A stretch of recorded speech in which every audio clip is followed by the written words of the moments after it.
దేవుడు మనల్ని ప్రేమించి ఈ రాత్రి దేవుడు మనతో మాట్లాడుతున్న అంశం ఏంటంటే క్షేమాధారమైన దేవుడు. క్షేమాధారమైన దేవుడు అంటే భూమి మీద దేనికైనా సరే ఒక ఆధారం అనేది అది ముందుకు కొనసాగడం కానీ, లేక నిలుచుండడం కానీ, లేక స్థిరంగా ఉండడం కానీ అది జరిగే పని కాదు.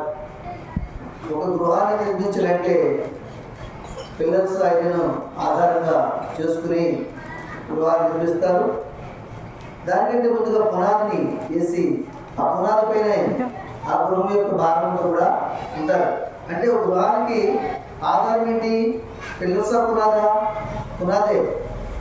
మొదటిగా పునాది వేస్తాం కాబట్టి పునాదే ఆధారం. అలాగే ఆకాశానికి భూమికి మధ్యన ఏ విధమైన పిల్లర్స్ కానీ, ఏ విధమైనటువంటి అడ్డులు కానీ లేకుండా ఆకాశం ఎందుకు ఆదిత్యం నిలబడిందంటే పిల్లరా, అది దేవుని మాట చేత కలుగు చేయబడింది. ఆకాశం కలుగు కాదు.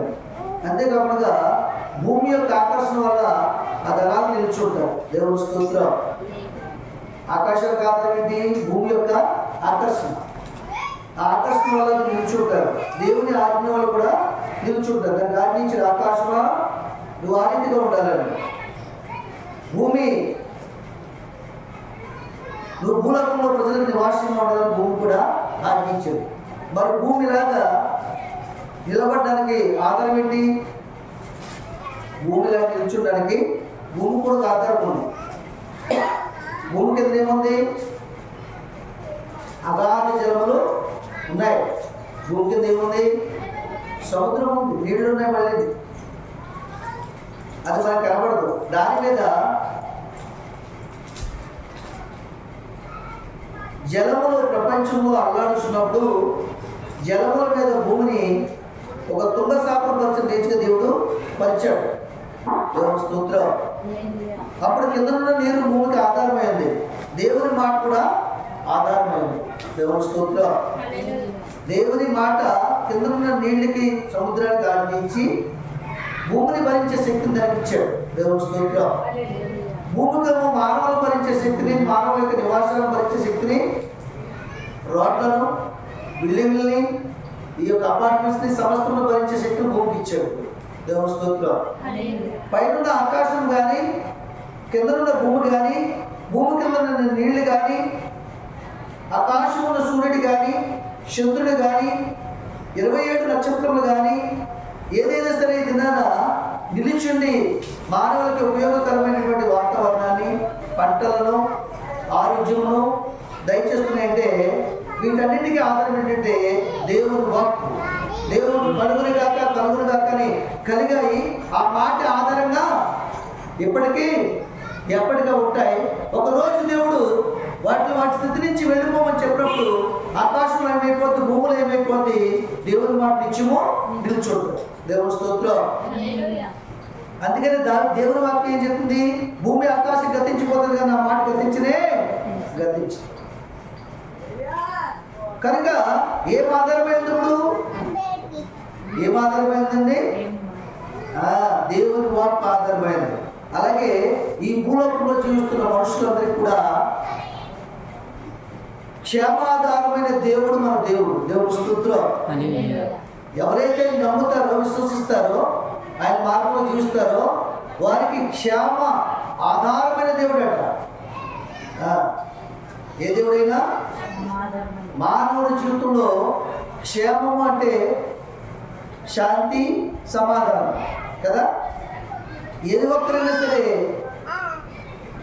ఏ భక్తి చేసినా, ఏ గుళ్ళకి వెళ్ళినా, ఏ మసీదుకి వెళ్ళినా, ఏ చర్చికి వెళ్ళినా, ఎక్కడికి వెళ్ళినా సరే వారు కోరుకున్నది ఏంటంటే శాంతి, సమాధానం కదా. శాంతి, సమాధానము, నెమ్మది. ఏమండి? క్షేమం. ఈ క్షేమం అనే ఈ మాటలో శాంతి, సమాధానము, నెమ్మది, విడుదల, స్వస్థత ఇవన్నీ కూడా ఆ ఒక్క మాటలోనే కూడా ఉన్నాయి. దేవుని స్తోత్రం. ఒక కొబ్బరి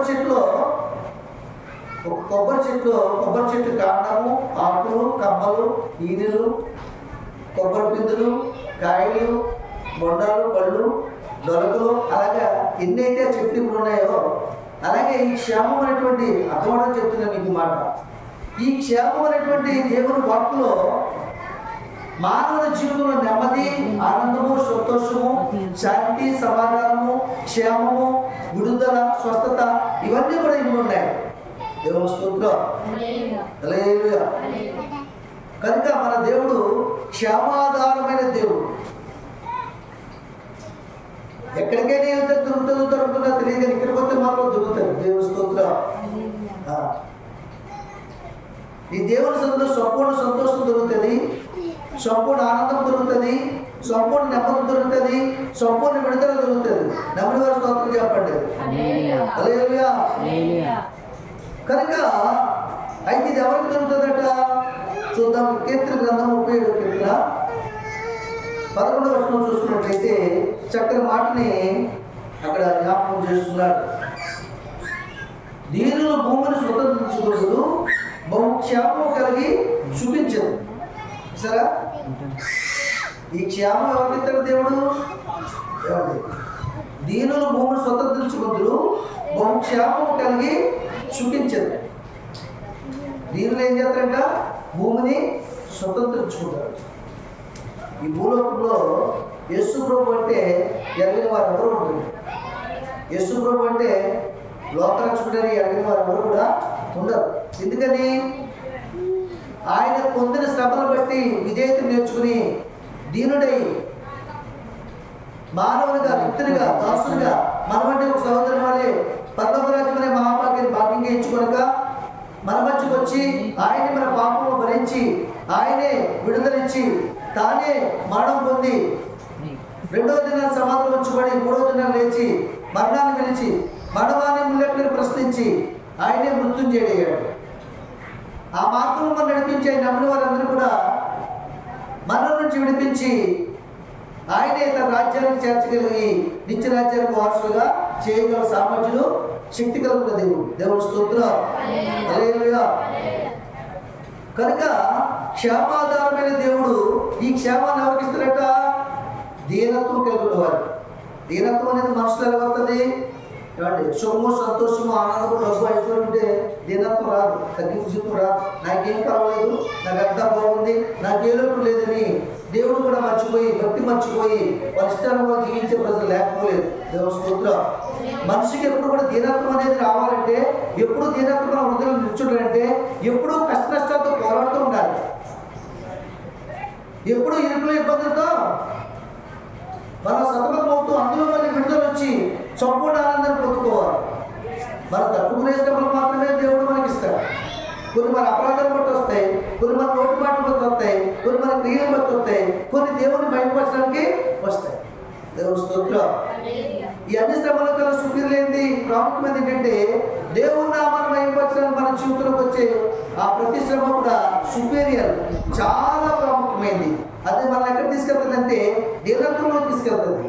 దీనత్వం ఎక్కడ తీసుకెళ్తుందంటే బహుక్షేమంలో తీసుకెళ్తుంది. దేవుని స్తోత్రం. హల్లెలూయా. ఒక చెట్టు మొక్క అవుతుంది, ఒక మొక్క చెట్టు అవుతుంది. ఆ చెట్టు మరి కొమ్మలు వేస్తుంది, ఆ కొమ్మలు ఫలిస్తాయి. అలాగే మనం కూడా దేవుడి సన్నిధిలో క్షేమాధారమైన దేవుడు నమ్మి ప్రతి శ్రమను కూడా మన దేవుడి సన్నిధిలో మనం తట్టుకున్నప్పుడు, తాలుకున్నప్పుడు దేవుడు ఏం చేస్తాడంటే తన ప్రియమైనటువంటి కుమారుడుగా దీనత్వంలో నడిపించి ఆయన దీనత్వం మనకు అనుగ్రహించి దేవుడి రాజ్యాన్ని చేరుస్తాడు. అందుకని చెప్తున్నాడు, దీనిలో ఏం చేస్తున్నాడు? భూమిని స్వతంత్రుడు, బహుక్షేమం కలిగి సుఖించాడు. దేవుడికి మంచి కలుగుగా. హల్లెలూయా. ఆ కిందలో మాట్లాడుతున్న భక్తిహీనులు నీతిమంతుల మీద దురాలోచన చేతులు వారిని చూసి పండ్లు కొరుకులు. భక్తిహీనులు ఏం చేస్తారంట? నీతిమంతులను చూసి దురాలోచన చేస్తారంట. వారిని చూసి పండ్లు కొరుకులు వారి కాలం వచ్చుచుంట ప్రభువు చూస్తున్నాడు. దేవుడికి మంచి కలుగుగా. వారిని చూసి ఆయన నవ్వుచున్నాడు. భక్తి ఏం చేస్తారంటే నీతిమంతులు కదా పండ్లు కొరుకుతారంటే దేవునికి విరోధంగా మాట్లాడుతుంటారు, దేవునికి విరోధంగా క్రియలు చేస్తుంటారు. అటు వారికి ఏం జరుగుతుంది? అటు వారికి ఏం జరుగుతుంది చెప్పండి? ఒకరి మీదకి ఒక బలవంతుడు వస్తే ఆ బలవంతుడు 10 మంది బంధించి వేరొక చోట దండన చేస్తారు. దేవుని స్తోత్రం. ఆ పరిస్థితిని కలిగించేది ఎవరు? దేవుడే. కనుక చెప్తుంటారు, భక్తిహీనులు నిర్మోహంలో దురాలోచన చేయదురు, వారిని చూసి వారి కళ్ళు దొరుకుతురు, వారి కాలం వచ్చుకుంటే ప్రభు చూస్తున్నాడు, వారిని చూసి ఆయన నవ్వుతున్నాడు. దేవుడికి నవ్వుతుంటాడు. అంటే వారికి ఏం లేదు, భక్తిహీనకి ఏమదు, క్షేమాధారము ఉండదు, దేవుని భద్రత ఉండదు, కాపుదల ఉండదు, ఇంకేముండదు వారికి, దేవుని కృప తోడే ఉండదు. వారు విడిచిపెట్టబడతారు, సాతాను అబద్ధాస్తాలు బంధింపబడతారు. వారి దుర్మార్గాన్ని బట్టి, వారి దుష్టత్వం బట్టి ఏదో ఒక దగ్గర ఏం చేస్తాడు దేవుడు దండిస్తాడు, బుద్ధి చెప్తాడు, గద్దిస్తాడు. రోగం ధర కావచ్చు, నలుగురు వచ్చి రోడ్డు మీద ఏదో సమస్య వస్తే ఆ రోడ్డు మీద తన్ని ఈడ్చుకెళ్ళి పోలీస్ స్టేషన్లో పెట్టి వాళ్ళ శిక్ష పూర్తి చేస్తారు. అప్పుడు కానీ బుద్ధి రాదు వాళ్ళు భక్తులు. అప్పుడు కూడా కొంతమంది బుద్ధి రాదు. ఎన్నిసార్లు పాపం చేస్తున్నా వాళ్ళు బుద్ధి రాదు, ఎన్నిసార్లు పాపం చేస్తున్నా, ఎన్నిసార్లు రోగాలు వచ్చినా వాళ్ళు బుద్ధి రాదు. భక్తి లేదు కాబట్టి వాళ్ళు బుద్ధి ఎరగదు, జ్ఞానం లేక నశించిపోతారు. దేవుని స్తోత్రం. హల్లెలూయా. కనుక క్షేమాధారం అనేది ఎవరి దగ్గర ఉంది? దేవుని వాక్యంలో ఉంది, దేవుని సందులో ఉంది, దేవుని పాదాలు ఉంది. విరిగి నలిగిన మనసు కలిగి కన్నీటి ప్రార్థన చేయవారు చేతిలో క్షేమాధారము ఉంది, దీనత్వం కలిగిన వారికి ఉంది. ఈ దీనుడు మొరపెట్టగా ఎవరు ఆలోచించను, ఈ దీనుడు మొరపెట్టగా ఆయన ఉత్తరం ఇచ్చిన దావీదు అనేక మార్లు ఆయన దీనత్వాన్ని కనపరిచి అనేక మార్లు ప్రార్థన జీవితంలో ప్రత్యుత్తరం పొందుకుని దేవుని చేత సియోను చాటుకున్నటువంటి సందర్భాల్లో ఉన్నాయి. దేవునికి మహిమ కలుగుగా. కనుక క్షేమాధారం ఎవరికి ఇస్తాడు? దేవుడు దీనత్వం కలిగిన వారికి ఇస్తాడు. దీనత్వం ఎలా వస్తుంది?